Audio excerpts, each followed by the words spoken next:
Hi, I'm Dr. Zach Shinar for Emerge, bringing medical education to the masses, and today we're talking about stroke.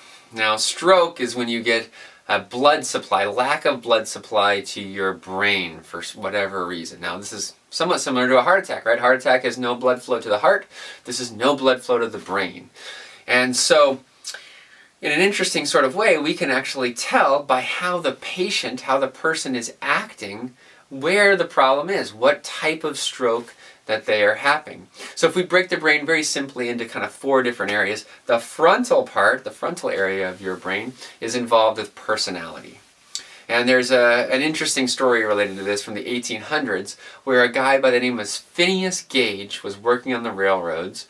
Explosion occurred, a metal bar went up through his frontal lobe. He survived, but Phineas, prior to the accident, was this pious, this holy man, religious man, but afterward, not so much. He had a complete personality change, and the phrase Phineas just isn't the same relates to the fact that his frontal lobe was damaged.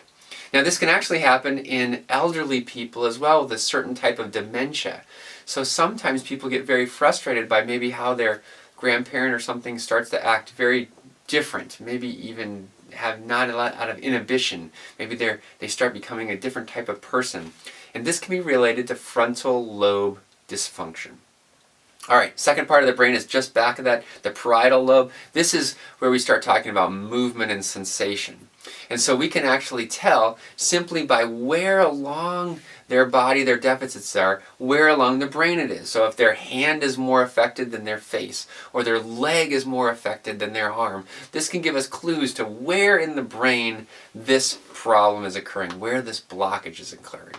In the back of the brain, this is called your occiput. This is where your vision center is. And so patients that have vision problems sometimes can be related to the eye, sometimes can be related to certain tumors that are in your mid-face, but sometimes it can actually be related to the back of your brain, where the centers of your vision are.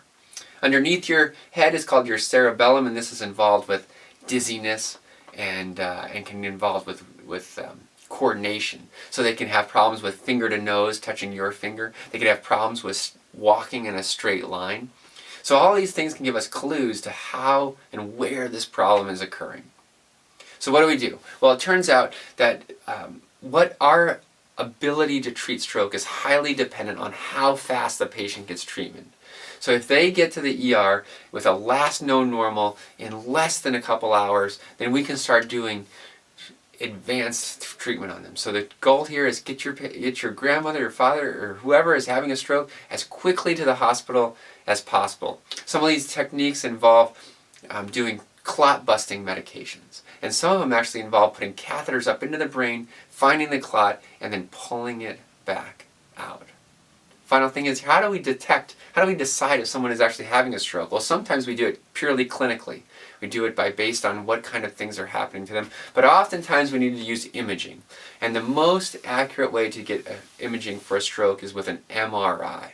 And an MRI is different from a CT scan. It's different from an ultrasound. An MRI is actually using magnetic resonance to put someone into a tube and look exactly what's going on inside of their brain. This can give us the most accurate clue as far as whether someone's having a stroke.